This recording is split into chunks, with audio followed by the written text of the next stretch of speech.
Merci à tous d'être restés. On vous a promis un débat pour ou contre sur l'encadrement de l'agrivoltaïsme et il va avoir lieu maintenant entre vous, Carole Descroix. Vous êtes la fondatrice de Terrapolis, une société qui développe les énergies renouvelables, et également membre de la FFPA, on peut le dire, la Fédération française des producteurs agrivoltaïques. En visio avec nous, on accueille un nom que vous avez appris à connaître toutes et tous depuis quelques mois. Ce nom, c'est celui de Pascal Lecamp. Il est député MoDem de la Vienne.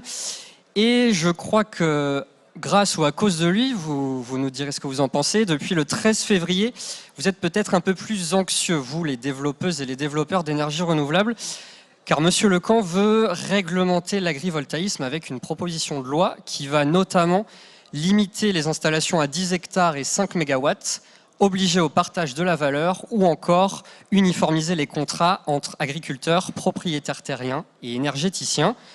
Pascal Lecamp, vous êtes en ligne. Vous n'êtes pas en ligne, Pascal Lecamp, c'est ça?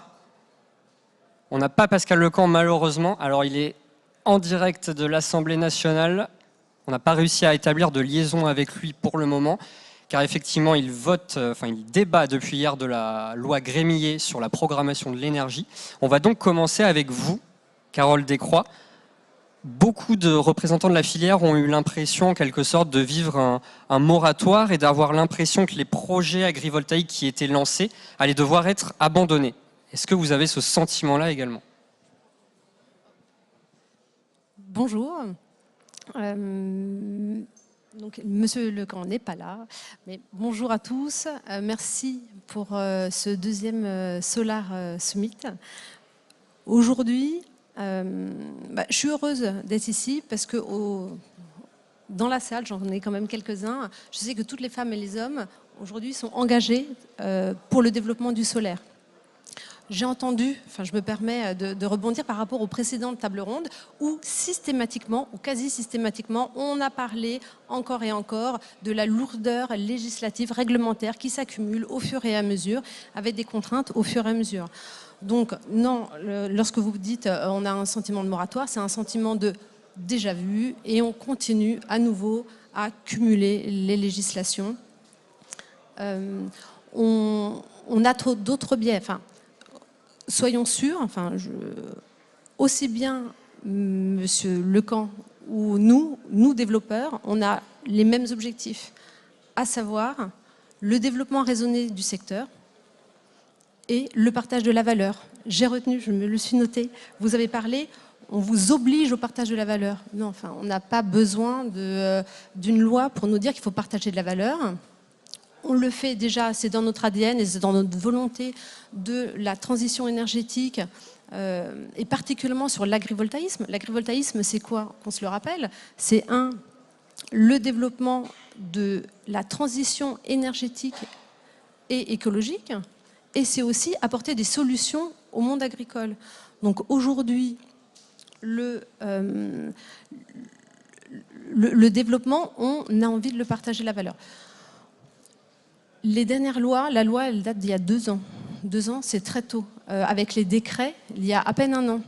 Donc ça veut dire quoi? Qu'on rajoute, on n'a même pas eu le temps de voir les bénéfices de cette réglementation, qu'on rajoute déjà une nouvelle loi, ou on propose une nouvelle loi, on chamboule tout. Quel est l'intérêt de chambouler tout? On n'a même pas vu les fruits de ces premiers encadrements, donc c'est un alourdissement, clairement, que je trouve absolument inadapté. Et le partage de la valeur où, soyons clairs, si on limite, si on met des limitations électriques sur des projets agricoles, on perd le sens agricole et on perd la valeur qu'on pourrait transmettre aux agriculteurs. Donc aujourd'hui, effectivement, au nom de la FFPA, des agriculteurs et des développeurs, on s'oppose fermement à cette proposition de loi. Justement, je reviens sur ce que vous avez dit et je vais reprendre à mon compte les arguments de Pascal Lecamp qui dit qu'il faut réglementer ce secteur avant qu'on ait un développement anarchique des projets. Et on le voit, et on aura un témoignage dans la table ronde qui va suivre, les élus sont assaillis de demandes par les développeurs agrivoltaïques et le fait de les réglementer maintenant fera peut-être qu'il y aura plus de projets pour un plus grand nombre de développeurs différents et qu'à ce moment-là, on pourra mieux partager la valeur. Mais aujourd'hui, la loi APER et les décrets d'application, c'est l'encadrement. c'est l'encadrement. Donc aujourd'hui, rajouter une couche, on n'a pas vu les bénéfices. Et perdre la valeur ne veut pas dire que limiter la valeur ne veut pas dire qu'on va se répartir. Au contraire, on va augmenter les inégalités. Pourquoi? Parce qu'en limitant la création de valeur, en fait, on va rendre éligible un certain nombre et tout petit nombre d'agriculteurs qui se retrouvent proches du raccordement et très ensoleillés. Donc ceux qui sont un tout petit peu plus loin, etc., ne pourront pas voir cette valeur. Donc au contraire, on va, dès le départ, avec cette loi, on va évincer la grande majorité des agriculteurs. Le souci étant qu'on voit beaucoup de projets arriver sur plusieurs centaines d'hectares parfois, et que la PPE, du moins dans ce qu'elle doit prévoir, elle dit qu'il y aura moins de 20 gigawatts d'agrivoltaïsme en 2050. Ça veut dire qu'on va très vite y arriver si on laisse les grands projets se faire. Alors, il ne faut pas confondre les projets qui sont en réflexion avec les projets qui sont finançables et bien ficelés. Aujourd'hui, il y a eu des projets qui se sont développés déjà depuis quelques années. Il y a eu un ajustement qui est lié à la loi APER et justement aux différents décrets. Faisons confiance aux développeurs, faisons confiance à la loi qui a été mise en place. Donnons-le juste sa chance. Là, on est en train de la tuer sans avoir même essayé. Et un élu va vous dire que c'est le moment de la réglementer avant que tous les projets soient définitivement Mais elle est déjà lancés. réglementée. Elle est déjà réglementée. On l'a dit tout à l'heure, la table ronde juste avant. On met 4 ans, 5 ans, 7 ans pour développer. Les derniers décrets, c'est d'il y a 1 an. 1 an. Donc oui, on n'a pas vu les effets. Aujourd'hui, certains représentants disent que si la PPL passe, c'est 98% des projets qui devront être abandonnés. Est-ce que c'est une façon d'alerter, de surenchérir un petit peu, ou est-ce qu'il y a vraiment des menaces sur la plupart des projets qui ont été lancés? En fait, si la PPL passe, il y a une perte de valeur et une augmentation du prix de l'électricité. Voilà. Donc là, je pense que par rapport à l'objectif premier du développement raisonné, ça va dans les deux sens. Le développement raisonné également de la législation et de la création de valeur, je pense que là, on est complètement à côté, en fait. C'est lié aussi au débat qu'on va avoir après sur quelle échelle du solaire est-ce qu'il nous faut. Est-ce qu'il nous faut de la toiture, du grand parc? La PPL veut en quelque sorte brider la taille des installations. On arrive pourtant à avoir de la puissance en faisant de la toiture aujourd'hui en France. Donc, multiplier les petits projets, c'est aussi un gage de pouvoir parvenir à avoir de la puissance solaire. Là, je ne vous suis pas, et a priori l'ADEME non plus, parce qu'ils ont même évoqué la nécessité que ça n'allait pas suffire. Donc, les sources mêmes de l'ADEME, non, ça ne suffit pas. Et en plus, les projets sur les toitures, ou qui sont 20 fois plus chers que l'agrivoltaïsme, ne permet pas d'avoir une électricité compétitive. Donc c'est un mix énergétique avec une électricité compétitive, c'est ça. C'est la voie à suivre pour le futur. Ça veut dire que, selon vous, il nous faut à l'avenir des grands projets agrivoltaïques en France. Ils sont difficiles à faire accepter dans les territoires. Quels bénéfices est-ce qu'ils peuvent avoir? Moi, je ne suis pas tout à fait d'accord. Donc, déjà, la cible première, c'est une énergie compétitive. Ensuite, acceptabilité du territoire.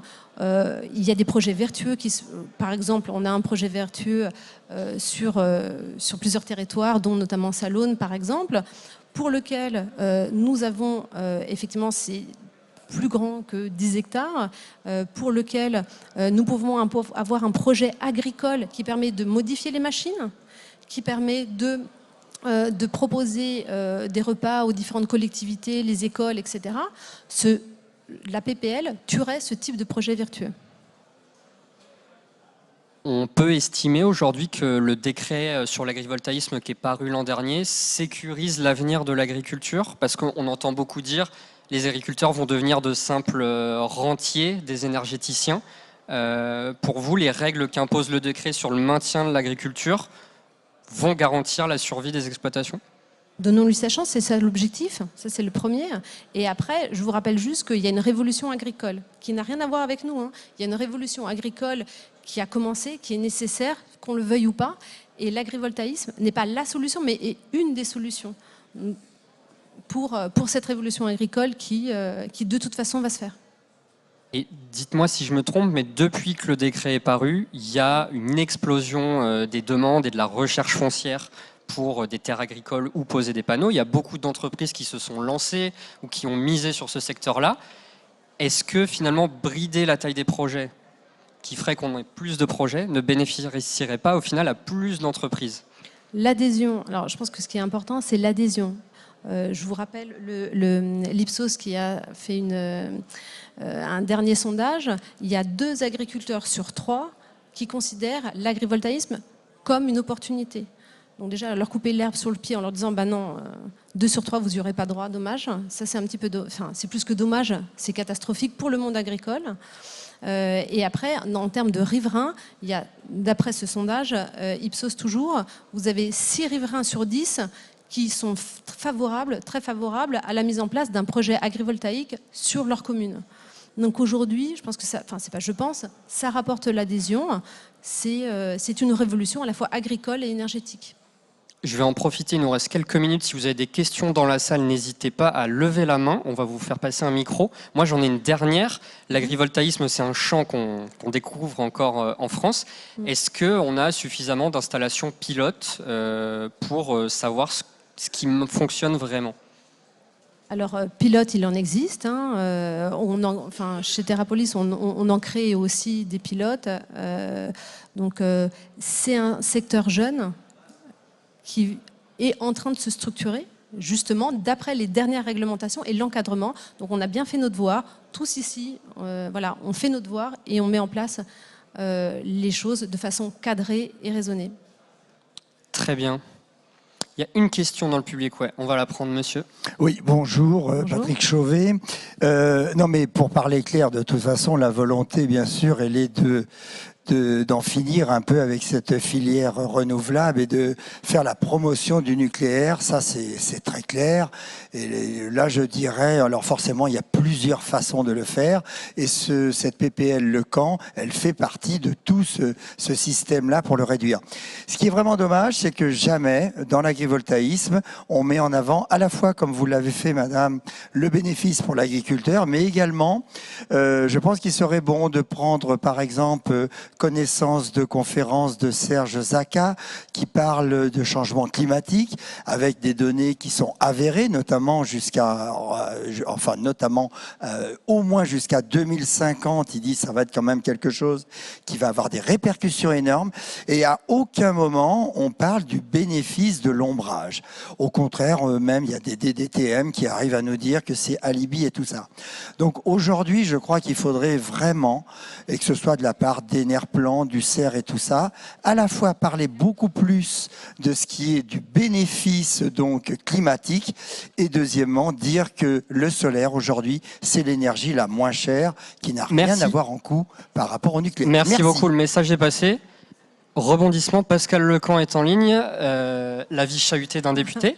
Pascal, non ? Il arrive dans quelques minutes. Ah, il arrive dans quelques minutes. Si on a une ou deux questions de la salle à nouveau, n'hésitez pas. Très bien, je compte sur vous, public, pour meubler pendant ce temps-là. Ou si vous souhaitez réagir, Carole Descroix, à la question, l'intervention sur les bénéfices de l'ombrage et l'aspect climatique de l'agrivoltaïsme. Oui, non, mais il y a un bénéfice. Et ce qu'on a dit, l'initial, c'est que ça aide. Et c'est une des solutions à la révolution agricole actuelle. Donc c'est fondamental et ce serait le partage de la valeur et laisser la capacité à chaque agriculteur de bénéficier en fonction de sa culture ou de l'élevage et d'avoir une flexibilité. Donc la révolution agricole, elle est maintenant. Sachant que hier, on en a beaucoup parlé pour l'élevage de cette opportunité. Demain, ça va pouvoir être sur les céréales, peut-être même sur les vignes. Un jour, c'est des choses qu'on étudie actuellement. C'est des choses qui sont étudiées, oui, tout à fait. Mais comme on le sait, en France, avoir un permis demande plusieurs années. Donc le temps de le mettre à disposition, les informations, ça prend du temps. Si tout se passe bien, si le décret reste la réglementation en vigueur dans l'agrivoltaïsme, quand est-ce qu'on pourrait voir les premiers projets agrivoltaïques sortir de terre en France ? Vous mettez 4-5 ans, voire 7 ans après le dernier cadre. S'il y a une proposition de loi qui passe, celle de Pascal Lecamp, on repart de zéro ? Ça va peut-être dépendre des projets. Il faut voir la réglementation. Enfin, voilà. Moi, j'ai du mal à croire qu'elle puisse passer en état, mais voilà. On va lui poser la question incessamment sous peu. Il doit se connecter incessamment sous peu. C'est ce qu'il nous a indiqué.